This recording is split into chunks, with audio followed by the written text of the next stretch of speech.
Welcome back to Clary Studios. Today we're going to be reviewing this Type S Drive 360 dash cam. Picked this up at Costco for about $160 as of this recording date. So we're going to unbox it, take a look what it comes with, and test it out on the road. So there's a few other reviews out there on YouTube that go in depth with every single feature of this device. I'm just going to be going over a few of my favorite features of the device because there's really a lot to it, and then I will get it out on the road, we'll test it out and see how it looks.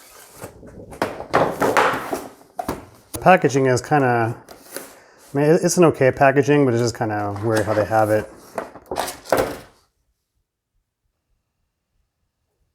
So once you remove all the outer packaging, the camera just kind of sitting in there on this little cradle. And of course it has a protective film over the sensitive areas. So at first glance, it has some good weight to it. It's got some metallic buttons on it, which is kind of nice. It doesn't have this cheap little plastic feel to it. It's actually pretty decent. It does come with the micro SD card built in already. One thing I don't like about this already is it doesn't have a suction cup. It has this sticker that you peel. You can attach it to your windshield. So really you can't, if you have multiple vehicles, you can't really take this out of one car, put it in another one, depending what car you're driving for the day. It pretty much is for one vehicle only. It does come with extra stickers, but the mount itself, there's only one. So I think that's definitely a downfall right away for this device.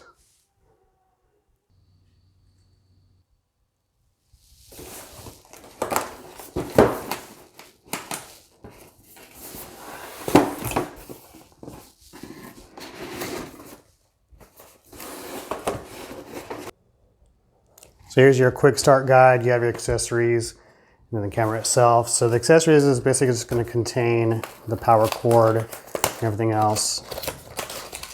So this is the mount. It clips onto the back of the camera like that. And that's the sticker there. And then if ever, I suppose if you ever need to put it into another vehicle, or if this ever comes off the windshield and melts, whatever, they come with an extra one. But once you're done with these two stickers, eventually you're gonna have to figure something out, either order a replacement or buy your own 3M tape. I don't know. It's definitely a downfall for me. I don't know why they didn't go with a suction cup like most standard dash cams do nowadays. Comes with a little sticker you can put in your window to let everyone know that you have this camera in your car. Not sure if that's good or bad. I'm not sure if I want people knowing if I have an expensive camera in my window. Kind of an advertisement there. Then if you want to hardwire it straight to your car, it comes with those accessories and hardware as well. I will be doing that eventually because one of the features of the camera is park mode. So when the vehicle is parked and somebody hits your car while it's parked, it will automatically record that incident. Versus if you just plug it into your cigarette lighter when your car is turned off, depending on your type of car, most cars, when you turn it off, the cigarette lighter doesn't work. So therefore there's no power to the camera. So even if someone hits it while it's parked, the car's not on, you're not gonna get that incident on recording. So I would recommend hardwiring it, but get it done professionally if you don't know what you're doing, because you can damage your vehicle. So here's a quick instruction guide for installing it. It's pretty simple. You just need to download the app from your app store, mount it to your windshield, plug it in. I mean, it's pretty much that simple. You are gonna, because of the type of camera this is, it has a very small lens, and you need to position it just right depending on what kind of vehicle you have. So this is recommending mounting it on either side of your rear view mirror. So we'll take a look inside the car when we're about to mount it and figure out what's the best view before we physically remove the sticker and mount it. So first thing we want to do is download the app. So you just find Type S Drive, and it's going to have the one with the little steering wheel on it. That's one we want to install.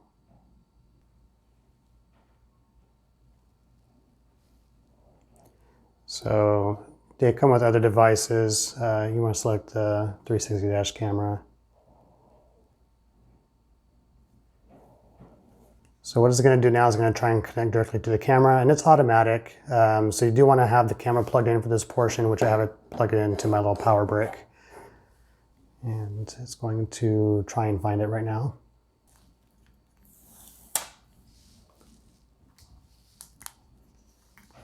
All right, so we are powered on, but it's having a hard time finding it. So what we're gonna do is go into our menu and turn on the Wi-Fi so it can connect.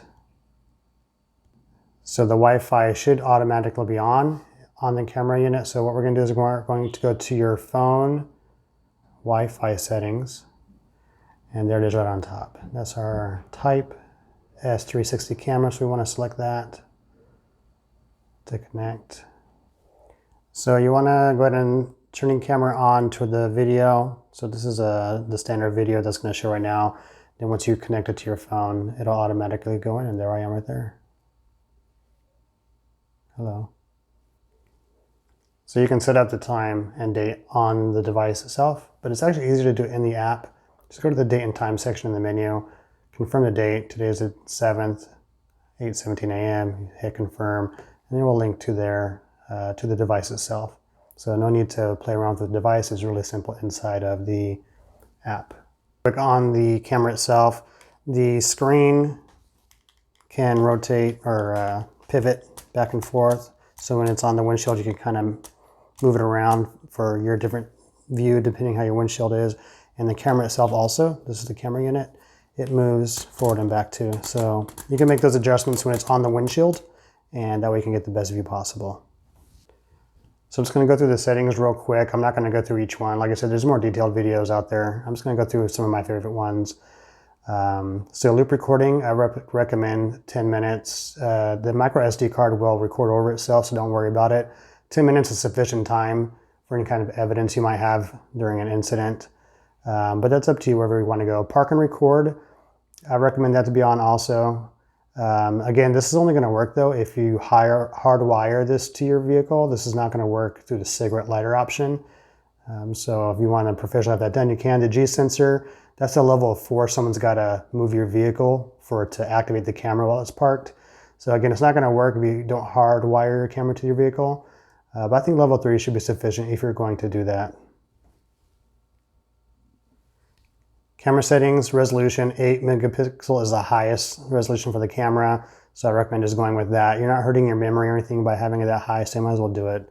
Your brightness, timestamp, if you want it on to be on the recording screen, you can have the selection there. Rotate up or down, that means if you're gonna mount this upside down for whatever reason, then you can rotate the video in that section there. Night mode, automatic, because it does have the night vision sensors, which are right there. Those guys are all night vision. So we'll test that out also at night and see how that works. System settings, save screen. So save screen. So this thing does not stay on like a traditional dash cam. This screen will eventually turn off. It will not stay on the whole time. So you have the option, do you want to turn off in 1 minute, 3 minutes, or 5 minutes? That's up to you. Your language, date and time, that's where we set the time. Format, the micro SD card is already installed and formatted, so you don't have to do that, but if you were to put a new one in, that's where we'd format it. Default settings, firmware, upgrade firmware. So I'm actually going to do this now. I'm going to check and make sure there's no updates or anything like that through the Wi-Fi, and then we'll move on from there. So again, it depends what kind of vehicle you have and your windshield size. So after a little trial and error and trying to figure out what's the best placement for this, this is where I found to be the best placement. And I'll show you why here in a second. Once you peel the sticker and install it to your windshield, you can run the wire pretty much through the headliner, which is what I did there. I ran it through there and then down the side pillar. And you can kind of see it there. And then it ran through the little sides and all the way through the bottom and around to my cigarette lighter right there. So removing the camera from the mount is very difficult. It's not easy to do at all. If you have to remove it from the mount without removing anything from the windshield, you basically have to press as hard as you can. I don't know if you can see that on the top and the bottom of the mount. You have to squeeze really hard and slide it out like that. Then it comes off the mount. It's very difficult to do. The first time I did it, I actually ripped the entire thing off the window. So there are little grooves in there that you can pull them in and out. Not sure how well you can see that, but there it is. So I would recommend don't click it all the way in if you're going to be moving this camera around to different vehicles, or for whatever reason you need to move the camera from the car. If it's going to be a permanent thing, you're never going to touch it ever, fine, lock it in there. But I would say if you, for any reason, if you know you're going to periodically remove this from your car, which I may be doing, don't ever lock it in all the way. Just get it enough in there to be nice and secure. Just leave it in there loose enough so you can pull it out. Because even though I have it in there loose, it's still hard to pull out. It's not easy at all. So once you get it installed, you basically just turn on your app right here, and it's going to connect straight to the camera. And again, I have it installed to my windshield right there. So once it's installed, there you are. You can see my belly. So there's a few different ways you can do the camera mode. There are about, let's see here, 1, 2, 3, 4, 5, 6, 7 different views for the camera.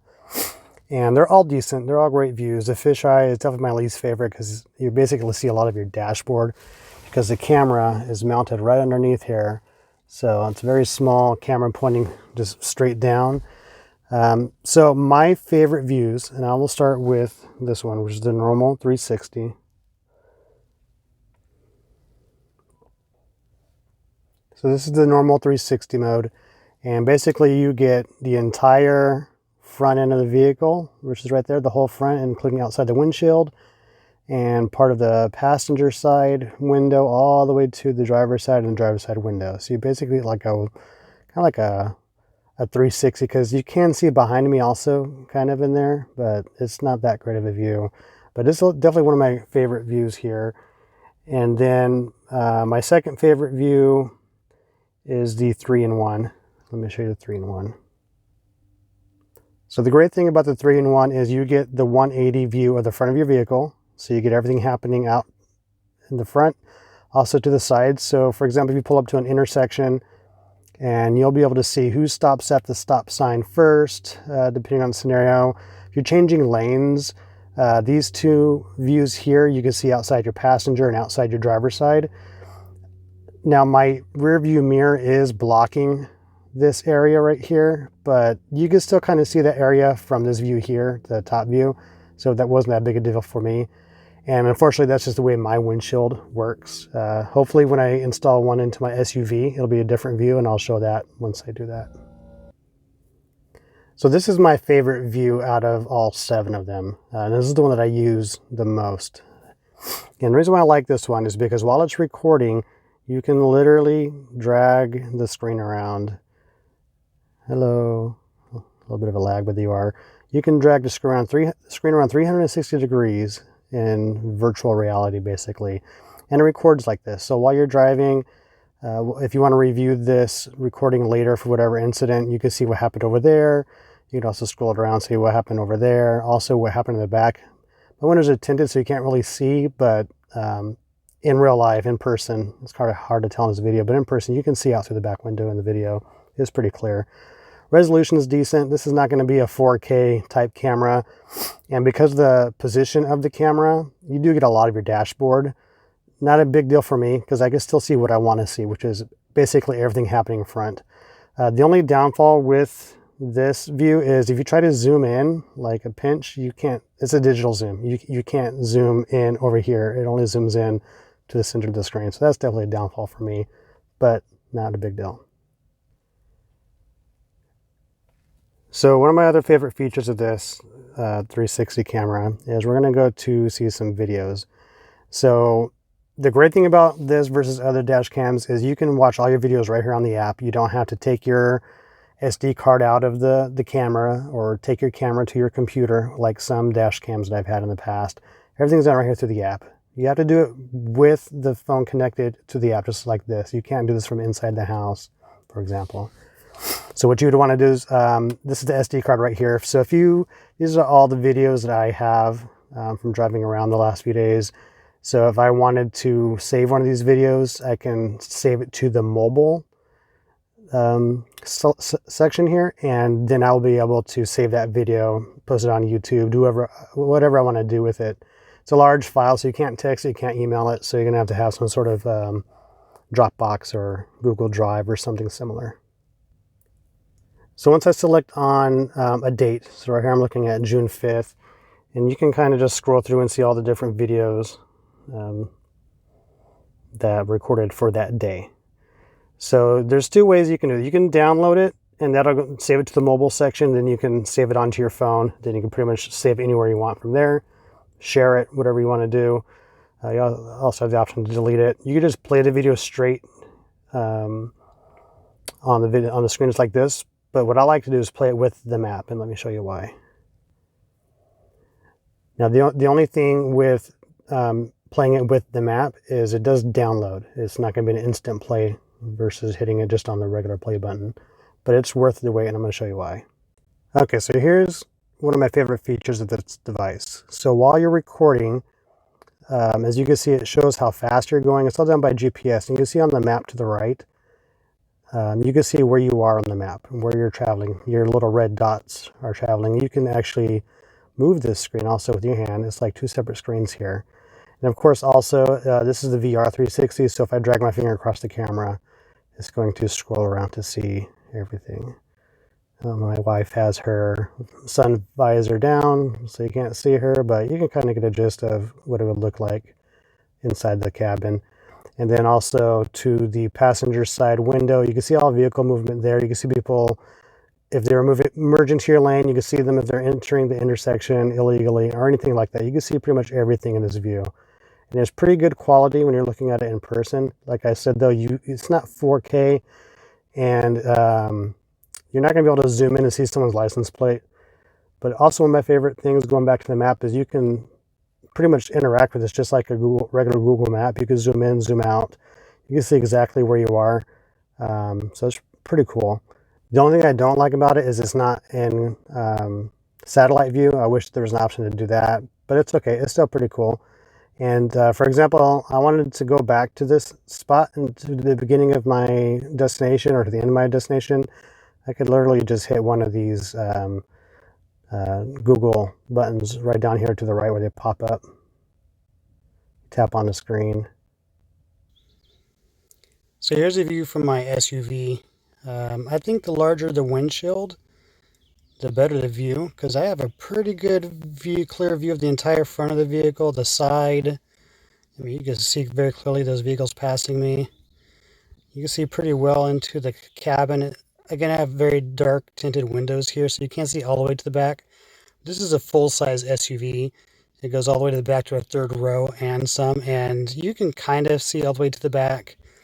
The tinted windows makes it pretty dark back there, so it's hard to tell. But yeah, it's pretty good. Like I said, I think the larger the windshield, the better view you're going to have. My smaller car, the Prius, definitely doesn't have this great of a view. But it's still sufficient. I think it's okay.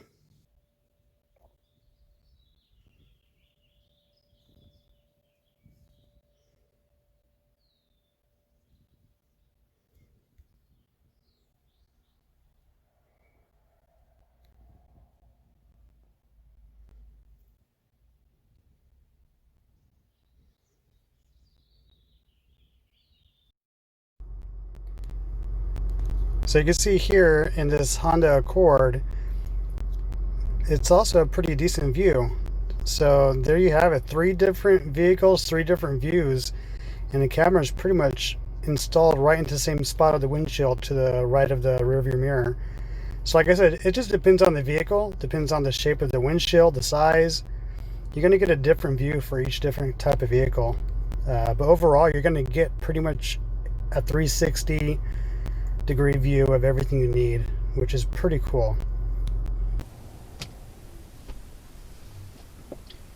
So I'm going to say overall, this dash cam is pretty good for the price point. You're not going to get that 4K view that you can get with some other cameras at a cheaper price point. So I think it just depends what you really want from this camera. The only big thing I don't like about this, as you've seen through this video, is the way this camera is mounted to the windshield. I think that is just the most terrible idea they came up with. It's the only thing I really can't stand about this device. Why can't I transfer this device between my different vehicles. This is pretty much a one vehicle only device, and that's really a downfall for this. Other than that, I think it's great. The 360 view is awesome. If you hardwire it to your car, you're going to get a great security camera while it's parked. There's so many awesome features with this camera. The VR being one of them, for me, is definitely worth it. Plus, if you buy this device from a place like Costco, you're going to get your money's worth. And if you don't like it, you can always return it. They have a pretty decent return policy. If you buy this camera from another vendor or from Amazon or somewhere else, the return policy may be very strict, sometimes only 14 days, and then that's it. So keep that in mind if you plan to buy this, test out, and return it. Do it pretty quick. Don't wait and waste your time. So again, I'm going to give this a thumbs up, and make sure you check out my other video where I'm going to upload daytime and nighttime driving, where you can actually control the VR. So watch for that video. It should be posting right after this one. Thanks for watching. Please comment, like, and subscribe, and we'll see you in the next video.